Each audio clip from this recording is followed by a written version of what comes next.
Now, when we talk Herpa and military aircraft in scale 500, that's most of the time a recipe for brilliance. When it comes to governmental aircraft, that's a little bit more hit and miss. So what do we have here? We'll find out right after the drop.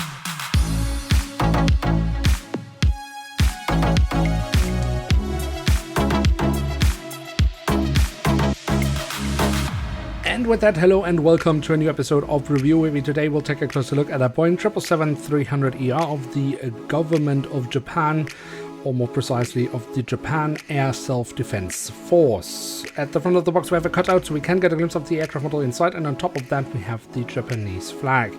Then on the back side of the box we have a lovely image of the aircraft in real life, but unfortunately we don't really get anything else here on the back side. Still, it is a better box design than what Herpa comes up with nowadays. And here she is, the Boeing 777-300ER in what I guess we can call the standard livery of the Japanese governmental fleet. Well, I'm not really sure, but I guess this is what they are using on the aircraft. There is also a 747 in the same livery. That's why I presume that it's basically the layout they're using for the aircraft, although I don't think the 747 is flying anymore. But we're focusing on this 777 to see what it actually has to offer, given that Herpa's governmental aircraft often are kind of hit or miss. So what we have here, we will find out by taking a closer look at it, starting off with the tail section, where beyond the vertical stabilizer have the Japanese flag. We do also have the registration code of the aircraft. And then on the fuselage we find a bit of Japanese writing, and as far as I could translate it, it means Japan Air Self-Defense Force. And then what we of course also should not forget to mention is the fact that we do have a bit of detailing towards the very tail of the aircraft in form of the APU exhaust. Then if we go to the front of the aircraft following the curved red line, we find a bit more writing. Some Japanese writing, which as far as I can translate it to means simply Japan. And then in English writing where it says Japan, and in between that we have a Japanese flag. But we don't really have any other details here. Of course, some static boards here would have massively benefited the aircraft model. So the only other detailing we can find here on the fuselage is on top, where we do have the addition of a set dome. Now, because I am a little bit nitpicky and Herpa does play roulette when it comes to their set dome sizes, I am maintaining my position here that I think the set dome is slightly to the bigger side compared with the aircraft in real life. Also, you could perhaps argue that the set dome should have been painted in a slightly more greyish white tone. But moving on to the cockpit section, where we do have the cockpit windows with the metallic edges around them and the window wipers printed on. Unfortunately, we don't really have any other details here. Some paddle tubes would have been lovely here, for sure. So what about the engines? They have been kept in all white, just as most of the fuselage, and do have the silver leading edge printed on. The real aircraft, to be fair, does not have much more detailing here, but of course at least a few small markings, and for sure the safety markings, and that would have really elevated the aircraft model if Herpa had added those. Other than that, we of course have the standard issue with the GE90 engines of Herpa Wings being a little bit too squeezed. We're talking here maybe 0.5 millimeter too squeezed, but this is a common issue with all 777s of Herpa Wings.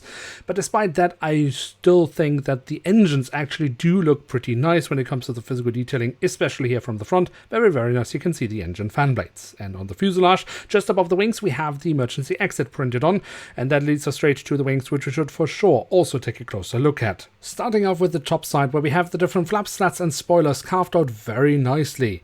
We then, on one side of the wing, find again the Japanese flag and the writing of Japan. On the other side, then the repetition of the Japanese flag. Then, of course, we also have the markings for the emergency exit and the thick black line which marks the outer edges of the landing gear. The underside of the wings is also worth a look. Here we have more physical detailing, and again on both wings the Japanese sun, or as I simply simplify it as the Japanese flag. Moving on to the landing gear, that is the standard landing gear that Herpa uses for all their 777 aircraft, which is a good thing because the main landing gear for sure looks very nice. Also the front landing gear in my opinion looks pretty decent. The only thing I'm here of course missing are printed details, which is a shame because it really again would elevate the aircraft model. And then on the belly of the aircraft we do have a hole in the fuselage for a stand, which is not included with this aircraft model, making it really rather pointless, but at least it doesn't destroy any printed details, so in this case I can live with it. And then last but not least, we do also have the doors to the cargo compartments printed on here at the back of the aircraft and also here at the front of the aircraft. So there we have it, the Boeing 777-300ER in the, I guess, standard livery of the JASDF from Herpa Wings in scale 1 to 500. And what can we say about this aircraft model? Now, let's be real, this 2018 release from Herpa Wings for sure would have benefited if Herpa had put a little bit more effort into it and had added more printed details.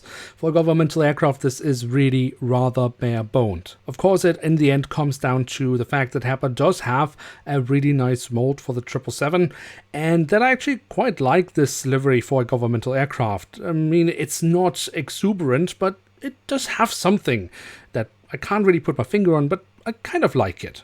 But this is, of course, a very subjective observation, and that means that if the livery isn't really your cup of tea, then unfortunately the model doesn't really have much else to offer. So do at least consider that before you buy this aircraft model, if you are looking to extend your governmental fleet. But I am, as I said, quite happy and can't wait to use it in one of my airport setups. But what about you? Do you have any governmental aircraft in your fleet, perhaps even this one? Let me know in the comment section below your thoughts in the comment section below. And with that, we have reached the end of today's episode. If you have enjoyed this video, then feel free to leave a like, and of course, if you are new around here, why not hit subscribe?